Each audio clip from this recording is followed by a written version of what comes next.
Bonjour à tous et bienvenue pour ce nouveau Biochic. Aujourd'hui, pour l'occasion de la sortie des Animaux Fantastiques, nous allons parler de Dolores Sombrage. C'est parti!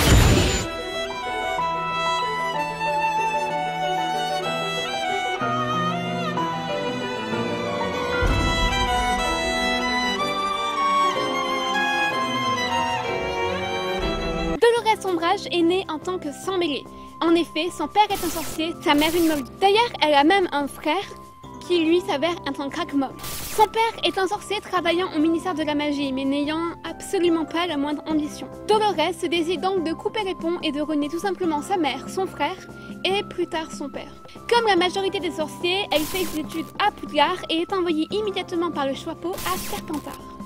Elle entre au ministère de la magie à partir de 17 ans, donc dès la fin de ses études, et grâce à ses ruses, ses flatteries, ses manipulations, son talent pour s'approprier le travail d'autrui, elle parvient à monter les échelons et à devenir très haut placée dans le ministère. À 30 ans, elle est nommée directrice de cabinet, ce qui est absolument énorme. Elle fait tout pour effacer les rapports familiaux qu'elle a avec son père, sa mère, son frère, mais surtout avec son père. Comme il n'a aucune ambition et ne monte pas les échelons, elle craint qu'il lui fasse de l'ombre et par conséquent d'être attachée à lui à cause de son manque d'ambition. Sous le règne de Fudge en tant que Premier ministre, une fois que ce dernier est inquiet par les révélations faites par Dumbledore et Harry le 25 juin 1994, sur le retour de Voldemort ayant eu lieu le soir même, Fudge sombre dans la paranoïa complète, persuadée d'un complot mené par Dumbledore. Elle en profite du coup pour le manipuler, pour être son bras droit et monter encore plus les échelons. Elle obtient ainsi un statut de personne de confiance, la seule sur laquelle va se reposer Fudge, et qui la nomme secrétaire d'État auprès du ministre. Elle en profite pour faire passer des lois racistes contre les hybrides, tels que les loups-garous, les êtres de l'eau. En effet, elle en a extrêmement peur. En 1995, pendant l'été, elle décide de faire envoyer Harry et encore mieux, espère l'envoyer à Azkaban. Pour ce faire, elle envoie des détraqueurs à la suite d'Harry, plan qui échoue lamentablement grâce à Dumbledore, Harry n'étant même pas renvoyé de Poudlard. Le 31 juillet de cette même année, Fudge la nomme professeur en défense contre les forces du mal afin qu'il ait un espion dans Poudlard et du pouvoir dans Poudlard, et donc ce qui lui permet de surveiller à la fois Poudlard et Dumbledore. Les cours que donne Ombrage à Poudlard sont uniquement théoriques, ce qui pose de très gros problèmes, vu que Voldemort est de retour, donc faut se défendre, faut apprendre à se défendre pour votre survie future, mais aussi parce que les étudiants de l'année d'Harry et ceux qui sont en 7e année ont à la fin de l'année des examens, que ce soit des bus ou des aspics, et dans ces examens tu as une partie pratique. Voilà, je vous laisse imaginer l'angoisse que ça doit vous faire si vous avez un examen et un prof qui ne vous prépare pas à ce dit examen. Cela pousse à une montée de résistance dans le château de par les élèves inquiets pour l'examen et par les rares élèves qui croient à Harry et Dumbledore sur le retour de Voldemort. Harry monte alors l'armée de Dumbledore, soutenue par Hermione qui est l'initiatrice de l'idée en fait, et Ron. Pendant l'armée de Dumbledore, il en profite pour donner des cours de pratique aux élèves pour les apprendre à se défendre contre Voldemort, mais aussi pour aider à avoir leur examen, en fait. Et le tout, évidemment, en cachette, ce qui va pas très plaire à Ombrage. Ombrage abuse également de sa position en infligeant des retenues à Harry, consistant concrètement à le torturer, donc à lui faire écrire des lignes avec son propre sang. Joie! En cours d'année, elle devient grande inquisitrice, ce qui lui donne beaucoup de pouvoirs supplémentaires, pouvoirs qui lui est conféré par Fudge, évidemment, et qui lui permet du coup de pouvoir surveiller les professeurs, les inspecter, décider qui est libre d'étudier ou pas, et ça finit par aboutir sur une création de brigade inquisitoriale qu'elle forme avec d'autres élèves. Malfoy en tête, évidemment. Et elle en profite pour faire taire les rumeurs disant que Voldemort serait de retour.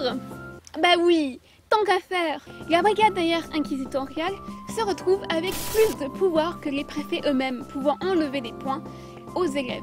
Ce qui, évidemment, vous donnez charge de pouvoir des élèves, bien sûr qu'ils vont en abuser, surtout quand il y a des rivalités comme ça entre maisons. Tant vous vous doutez bien que les Serpentards étant majoritaires dans la brigade inquisitoriale, d'ailleurs je crois que c'est le seul, ils vont en abuser pour faire perdre le plus de points possible aux maisons concurrentes. Gryffondor en première tête. Et c'est à partir de là que les élèves se rebellent en masse, ce qui donne lieu du coup à des rébellions, on va dire, plutôt pacifistes, et à d'autres beaucoup plus importantes, comme par exemple Fred et George, qui créent des farces théâtrales particulières pour foutre le bordel, Que ce soit les farces pour s'effacer Dieu, donc les pastilles de gerbe, etc., qui consistent à se faire vomir pour aller en cours, des feux d'artifice particulièrement robustes, ou des marécages portables. D'ailleurs, à noter que l'une de ces plaisanteries m'ont coûté très cher aux jumeaux. En effet, pendant qu'ils font le marécage portable, Ombrage les capture, si on veut, aidés par Usar, et elle menace de les faire fouetter par Usar. Heureusement, les deux garçons s'enfuient avant que la menace soit mise en exécution. Évidemment, ils en profitent pour faire promettre à Peeves de foutre le bordel le plus possible, ce que Peeves, en tant que bon esprit frappeur dévoué, va faire avec le très grand plaisir et va foutre encore plus de bordel qu'auparavant. En fin d'année, Ombrage s'en prend Harry en train de parler à travers sa cheminée et pense que Harry était en train de communiquer avec Dumbledore, ce qui n'est absolument pas le cas. Du coup, elle veut à tout prix avoir des informations qui confirment cette théorie et elle menace pour cela de torturer Harry.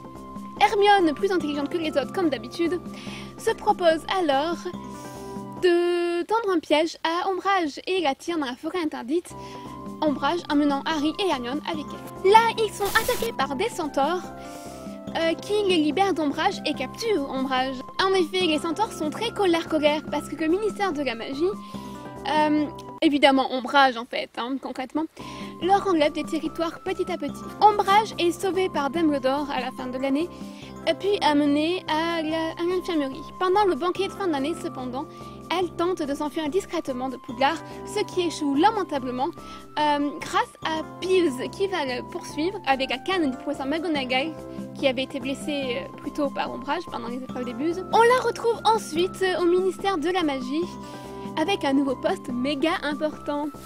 Une fois que Voldemort détient le ministère dans sa coupe. Et à ce moment-là, elle préside la commission d'enregistrement des nés moldus, ce qui signifie en gros qu'elle arrête des nés moldus parce que ce sont des nés moldus et les envoie à Azkaban parce que ce sont des nés moldus. Dans ce cadre-là, Harry la revoit car Ombrage possède autour du cou le médaillon de Serpentard, médaillon qui est donc transformé en Horcrux et qui doit à tout prix récupérer. Elle s'en sert d'ailleurs pour raconter des histoires comme quoi elle serait née de famille de sang pur.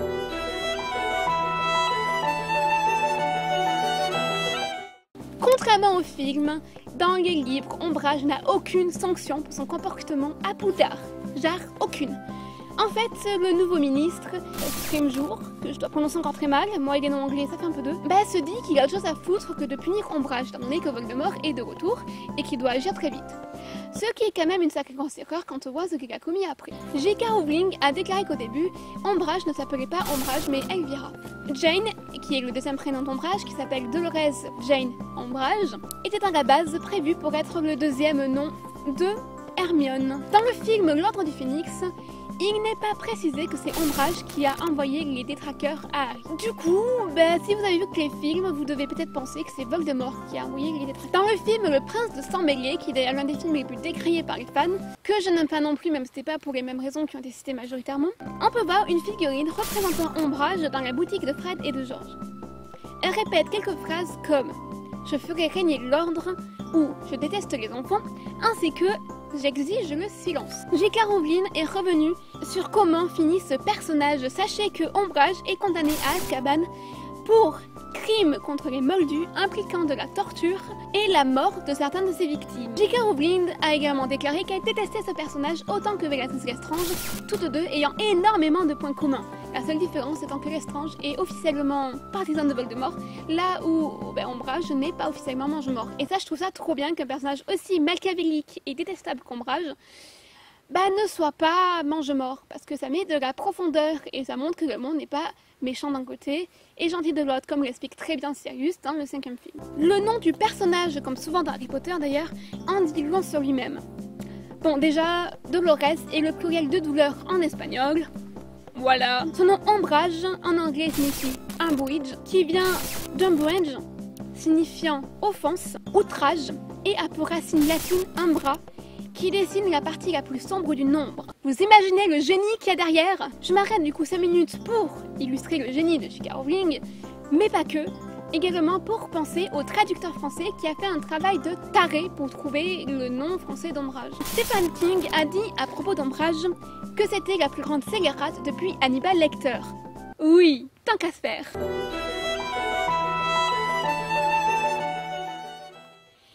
Il y a eu de multiples apparitions du personnage dans de nombreux médias.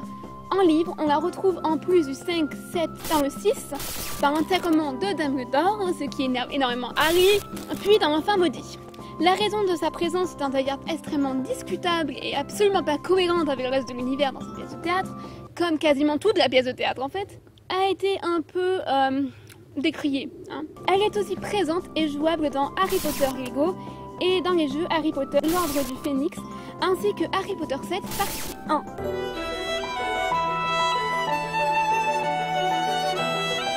On va maintenant passer à la théorie. Et là, je tiens à vous prévenir, je ne déconne pas. On va parler d'un sujet extrêmement sensible, qu'il s'agit du viol. Oui, je ne déconne pas. Donc si c'est un sujet sensible pour vous, pour X raisons, ou peu importe, partez. Je suis extrêmement sérieuse là-dessus. On va vraiment parler de viol. Donc dégagez. Vraiment, je ne plaisante pas. Voilà. Théorie particulièrement glauque, comme vous l'aurez compris, circule sur Ombrage. Dans Harry Potter et l'Ordre du Phénix, Hermione attire Ombrage et Harry dans la forêt interdite. Comme je l'ai dit, ils se font attaquer par des centaures. Centaures qui finissent par emporter Ombrage. Quand on revoit le personnage, elle est en infirmerie, traumatisée, sans blessure physique importante, et ne supporte pas les bruits de galop que produit Ron pour l'emmerder. Il faut savoir que Ombrage déteste les hybrides et qu'il faisait passer des lois qui réduisaient le territoire des centaures. Dans la mythologie grecque, les centaures sont des créatures violentes, notamment envers les femmes, donc extrêmement misogynes. Il est d'ailleurs connu que Nésus, que je suis pas sûre de prononcer correctement comme pour changer, un centaure a tenté de violer Déjanine, la femme d'Hercule, ce qui déclenche du coup un combat contre les Lapides. Entre la mythologie, la haine des centaures pour les femmes, et pour cette femme en plus, dans le cas d'Harry Potter, qui les maltraite à l'aide de décrets, la haine d'Ombrage pour ces créatures, plus sa disparition sans que personne ne sache concrètement ce qui lui est arrivé, ajouté à Dumbledore étant le seul à être allé la sauver, et son gros trauma quand on la revoit, laisse penser de façon ambiguë qu'il n'est pas totalement impossible qu'elle ait été violée par les centaures de la forêt interdite. Je vous laisse en description des liens très intéressants vers un article parlant d'Ombrage, des femmes d'Harry Potter, et aussi de cette théorie-là, que je vous conseille fortement de lire. C'est tout pour moi, on se revoit pour une prochaine vidéo. Ciao!